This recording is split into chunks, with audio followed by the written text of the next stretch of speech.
Hello everyone, very good morning. कैसे हैं आप सब लोग? आशा करते हैं आप सब लोग बहुत अच्छे होंगे। मैं भी बहुत अच्छी हूँ और मैं इस वक्त जाने की तैयारी कर रही हूँ। सुबह आज इतने दिनों बाद, मकर संक्रांति के बाद मैं जा रही हूँ अपनी बुआ जी के घर, जिसका मेन रीज़न था खिचड़ी।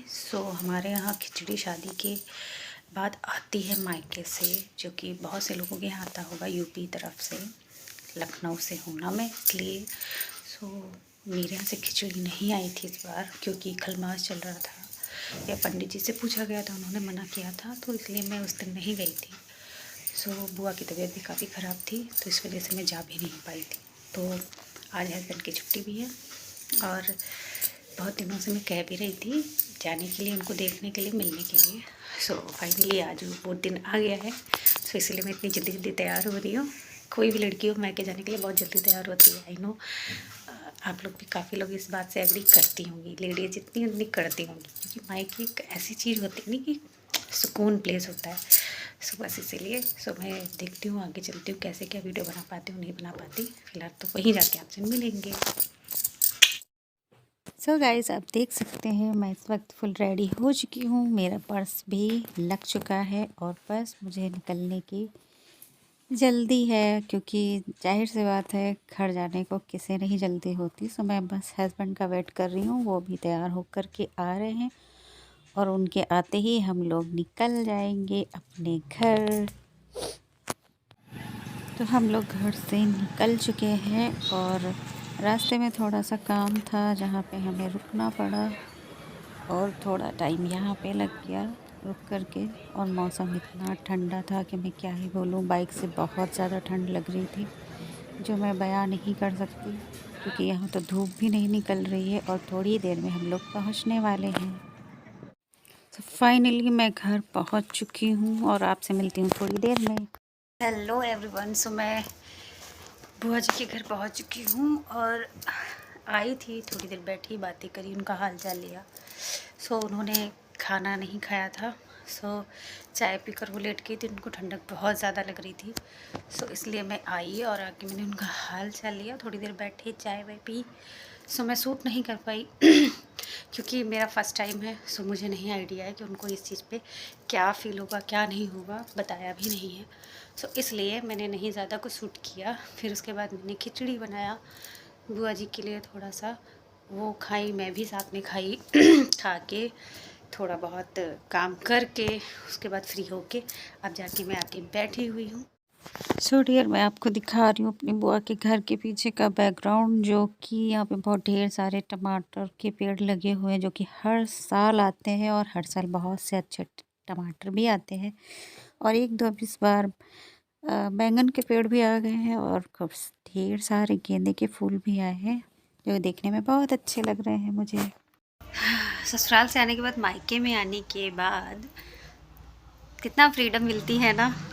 किस किस को भी तरह खुशी होती है, प्लीज़ कमेंट में बताइएगा। मुझे तो बहुत होती है।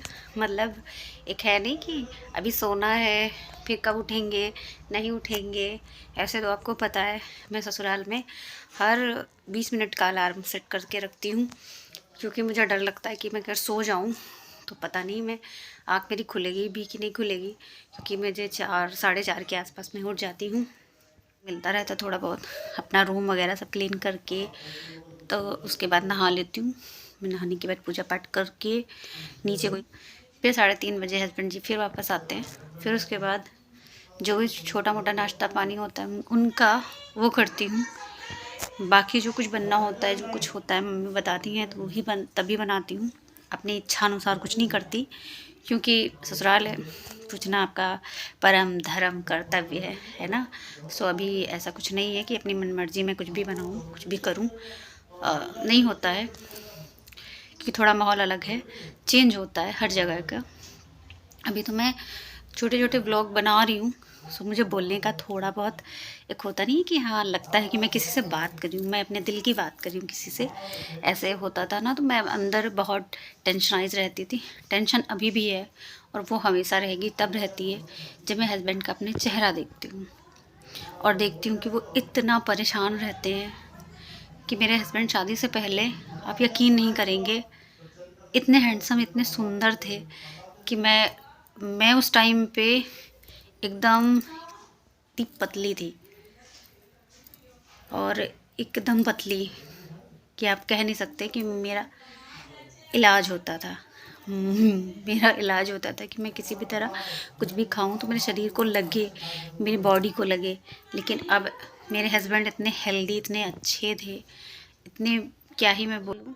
और कुछ चीज़ें होती हैं, कुछ फैमिली में भी ऐसी बातें होती हैं कि इंसान को ना बहुत कुछ सामना फेस करना पड़ता है शादी के बाद। ख़ास तौर से मेरी शादी जो थी लव मैरिज रही है, उनके परिवार के सपोर्ट से मेरी शादी हुई, घर में ही हुई। बट मेरी शादी आप यकीन नहीं करोगे, कभी आप पूछिएगा मैं आपको स्टोरी बताऊंगी। बहुत कम बहुत रेयर ऐसी शादियां होती हैं, बहुत रेयर ऐसी शादियां होती हैं। मेरी शादी भी एक कहते नहीं कि एक सस्पेंस है। ऐसा सस्पेंस है कि मेरे पड़ोसियों को भी बाद में पता चला होगा मुझे। उन्होंने 1 डेढ़ मंथ के बाद में देखा ना तो शॉक्ड हो गए थे। सो इसलिए काफ़ी बहुत कुछ मैंने अपनी लाइफ में स्ट्रगल करके अपनी लाइफ में लव मैरिज को किया। मेरा लव जो एक रिलेशनशिप था वो मेरे बचपन का था। मतलब आप कह सकते हैं ना कि बचपन का प्यार। सो मेरे बचपन का प्यार था। बट भगवान की कृपा, महादेव की कृपा रही, माता रानी की कृपा रही। हाँ, सो मैं कहीं जॉब पे भी नहीं जा सकती क्योंकि बाहर का काम दूसरों को नहीं पसंद, फैमिली को नहीं पसंद है। और कोई आपका फैमिली में भी कभी कभी ऐसा हो जाता है कि आप कभी भी सक्सेस होते हो, सो उन लोगों को में किसी को भी नहीं अच्छा लगता है। कभी कभी कहते नहीं आपकी सक्सेस आपके सगे लोगों को भी पसंद नहीं आती। सो पता नहीं हम लोगों का बॉन्डिंग ऐसा है, बॉन्ड ऐसा है कि बहुत कम लोग उसको भी पसंद नहीं करते। लेकिन बस ऊपर वाले ने हम लोगों को 1 साल मेरी शादी का कब बीत गया चुटकियों में, और मुझे पता ही नहीं चला। अभी 26 जनवरी, 26 जनवरी मेरी एनिवर्सरी, फर्स्ट एनिवर्सरी है। सो कितना कुछ हम लोगों ने सोचा था कि इसको किस तरह सेलिब्रेट करेंगे, बट कोई नहीं, मैं आगे सेलिब्रेट करूँगी उनके साथ में। अपने हर एक चीज़ को मैं बनाऊँगी जो मैंने सपना देखा है उनके लिए, जो उन्होंने मुझे दिया है थोड़ा बहुत मैं भी उनको रिटर्न करूँगी। क्योंकि अब मैं कुछ अपने लिए ना सही उनके लिए करना चाहती हूँ मेरी लाइफ में। क्योंकि अगर वो मेरे लिए कर रहे हैं तो मेरा एक है सपना कि मैं उनके लिए करूं। सबके पास सब कुछ है, उनको मैं देखती हूँ तो मुझे बिल्कुल अच्छा नहीं लगता। कभी बताती नहीं, बट वो ये हमसे कहते हैं कि गरिमा तुम अपनी लाइफ में कुछ कर लो, तुम अपने आप में स्टेबल हो जाओ, खुद पर डिपेंड रहो। ऐसा नहीं कि मैं साथ छोड़ूंगा कभी कभी कुछ भी। लेकिन मेरे एक होता नहीं, कहते कि कभी लाइफ में कुछ पता नहीं होता कब क्या हो। तो मैं नहीं चाहता कि बाद में तुमको कोई ना समझे। मैं चाहता हूँ मैं इतना तुम्हारे लिए खुद कर रहा हूँ, बट मेरी कहते नहीं एक वक्त एक जैसा नहीं रहता। मैं वो लड़की थी, उस घर की लड़की थी कि मैं जिस चीज़ पे हाथ रखती थी ना, कितनी महंगी है मैटर नहीं करता था, वो चीज़ मेरे पास होती थी। मैं किसी दूसरे से बात करती थी कि मुझे मुझे ये चीज़ पसंद है, अगर मेरे घर में मेरे पापा सुनते थे वो शाम तक मेरे पास आ जाती थी। आज मन किया सो आपसे इतनी बातें कर ली। कभी आप पूछेंगे तो मैं आपसे ज़रूर शेयर करूँगी कि मेरी शादी कब, क्यों, कैसे हुई थी, हमारी लव स्टोरी कैसी रही थी। बचपन से, बचपन का प्यार कह लीजिए, मेरी लव स्टोरी बचपन का प्यार थी। सो हम लोगों ने एक दूसरे के साथ बहुत उतार चढ़ाव देखे, बहुत स्ट्रगल देखे, और आज फाइनली हम लोग साथ में हैं। और आगे भी हम लोगों के जितने भी ड्रीम्स हैं मैं उन ड्रीम्स को मिलकर पूरा करूँगी, उनका सपोर्ट करूँगी। लेकिन इसके बारे में फिर बात करूँगी। अगर आपको इंटरेस्ट होगा सो आप मुझे बताइएगा, मैं इसके साथ पूरी फुल स्टोरी शेयर करूँगी। बहुत मज़ेदार, बहुत इंटरेस्टिंग है। और कहते नहीं आज भी करो ना, तो ऐसा लगता है मैं आज उसी ही टाइम में खड़ी हूँ। So thank you so much.